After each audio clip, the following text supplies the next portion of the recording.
كنت عند الدكتور في مرة وقال لي جملة جميلة قوي، واكتشفت بعدها ان دي الروشتة اللي مكتوب فيها الدواء اللي محتاجاه بجد. قال لي انا زيك بكتب العلاج وبدعي ربنا يجيب نتيجة. سرحت شوية في المعنى ده، فكرة ان مفيش ضمانات في الحياة غير ربنا.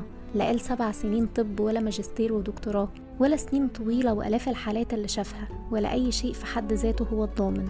اعتراف مؤدب منه بأن النتيجة عمرها أبدا ما كانت ولا هتكون من عنده. مفيش ضامن في الحياة غير ربنا، هو اللي بيأذن وبيبارك. مفيش سعي ضامن للنجاح، مفيش صعب بيمر غير بلطف ربنا، مفيش حد بيفضل معاك مهما عملت عشانه إلا لو ربنا أراد. احسبها زي ما تحسبها، روح وتعالى كتير برضو مش هتلاقي غير النتيجة دي.